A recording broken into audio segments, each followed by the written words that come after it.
Aloha mai kako. My name is Karli-Jo and today I will be talking about the content of my essay 1, which was an important aspect of nonviolence that we find. And I found to me that an important aspect of nonviolence would be aloha. I began my essay with an olelo no'ea that I like to live my life by. So it is aloha aku, aloha mai, pela no e ola Hawaiiai, which means to give aloha and receive aloha, and that is the way that the Hawaiians lived, to always have aloha and do everything with aloha. I like to believe that I've always lived my life through aloha, especially because I was blessed with such a big family that was so caring, and they always told me aloha, they always told me I love you, which is very great. But I also learned about aloha as I grew up through my friends and through teachers and through my culture and strangers. So the definition of love that is offered in the Hawaiian the definition of aloha that is offered in the Hawaiian dictionary is love, affection, compassion, mercy, sympathy, pity, kindness, sentiment, grace, and charity. So as I grow older, I started to see more of these aspects of aloha in my life, and that aloha is more than just this familial love. It goes deeper than that, especially because love is too simple of a way to express this selflessness and intent to help others that you don't even know. So 2 ways that I learned the deeper meaning of aloha, or that it can be expressed in all these different ways, is from one of my olelo Hawaii kumus, kumu kainoa. He told us this funny story about aloha once, that one of his friends were drunk and he wanted to drive home, but my kumu did not think that that was right. So he took his keys, and when he took his keys, his friend got very upset. So my kumu said that he acted in aloha and knocked his friend out. When his friend woke up in the morning, he told him that he showed him aloha because he was acting foolish. I know that this story was just kind of to get the class laughing, but I also saw this deeper side of it, that sometimes the most important lessons to learn are the hardest, and that sometimes people have a hard time accepting aloha and receiving that aloha. Another way that I saw a deeper meaning to aloha was from my practice with hula. One of the first times that I really felt this aloha, this passion to keep going with my culture and with this practice, was my first hula competition, when our halau got to dance a song called Kahome o Bihopa, and it was about the nuns of Kalaupapa and the hard work that they put in to help the Hawaiians and the bishop home. I believe this, every time I danced this song, my breath was always taken away and my muscles were always so sore, even if it was just one time dancing the song. And I believe that my kumu made the choreography so difficult so that we could feel that hard work that the nuns put in. And by us feeling this hard work and the aloha that the nuns put in, and we were also sharing this aloha, I was able to learn more about my culture and learn more about this aspect of aloha, that it's hard work and determination and passion, and that it's not always easy. So again, I'd like to reiterate that I greatly believe that aloha is an important aspect of nonviolence. Not just because it's something that I'm passionate about, and not just because I think it's a positive and great way to live life, but also because some influential leaders, I feel, have led their lives with aloha in their heart. Some examples would be Mahatma Gandhi, Martin Luther King Jr., and Queen Liliuokalani, who are great examples who led their lives with aloha and in turn taught others to do the same.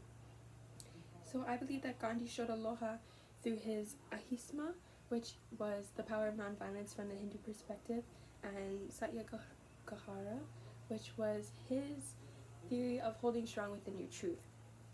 So I believe that Gandhi showed aloha because he did not want to destroy others. He didn't want to destroy the British.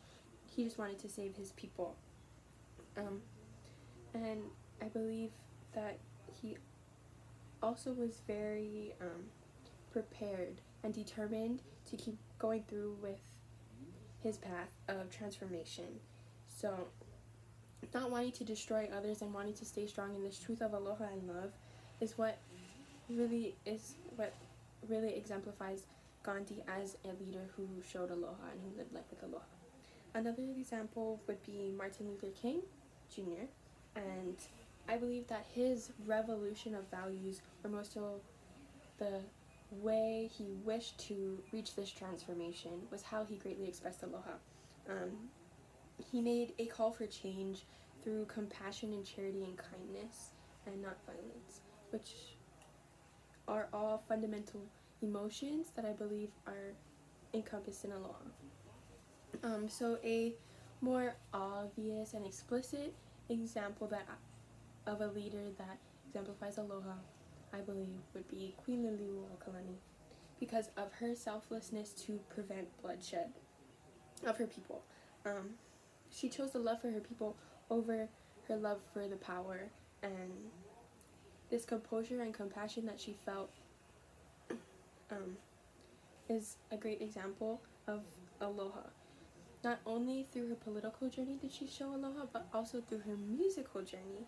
And I think a great example of that would be the Queen's Prayer, where she asks forgiveness for her enemy, and being able to forgive and being passionate and working hard with this music is a great way that Liliuokalani exemplified aloha. I also believe that art and music is a great way to spread the aloha spirit, which is what Liliuokalani was great at doing. So again, to reiterate that I believe that aloha is an important aspect of nonviolence. I feel like the terms could even be synonymous because they both express the power of the ordinary person to achieve these powerful dreams and goals and aspirations by following a positive and Pono path of life. Also because a lot of leaders of nonviolence acted with aloha in their hearts, as I expressed before. So I believe aloha can be achieved by having these good intentions and to be active with compassion, humility, kindness, unity, and just ultimately love. Some examples that I see of people with aloha, number one to me would be willing to help others, not just those you care about, but especially our enemies or those who wouldn't really often be the ones to help us. Another way would be to forgive and transform. A lot of people make mistakes, and it's a lot easier and more effective to just accept those mistakes and help others move through them and learn from them than to just be mad at them. I also believe that aloha is to be humble and to be patient, because aloha doesn't always result in instant gratification, especially because people don't act in aloha to receive something back. It's always just selfless, and it's important to keep paddling through these hard storms and rough waters, because there'll always be blue skies and smooth sailing once again. So I also think that aloha is spiritual and tangible. It's not always something that you can see, but aloha is definitely something you can feel. So I'd like to end my speech like how I ended my essay, with another olelo no ea that is very important to me. This one is said by King Kauikeauli. So it goes, He aupuni palala ko'u, o ke kanaka pono, oia ko'u kanaka. So this means mine is a kingdom of literacy or education, and the righteous people are my people.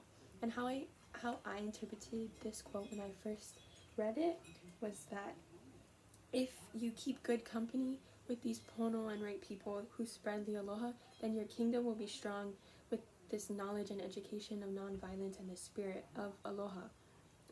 But it could also work the other way, that if you have this kingdom of education, you can share it to find more people and to spread this aloha and help them find the righteous path and the Pono path. So I hope to continue to do my part on this Pono path of life by sharing my aloha, and I also hope to inspire others to do the same, of sharing and spreading the aloha and living this aloha life or Pono life, like how the inspiring leaders of nonviolence did and taught us. So Mahalo.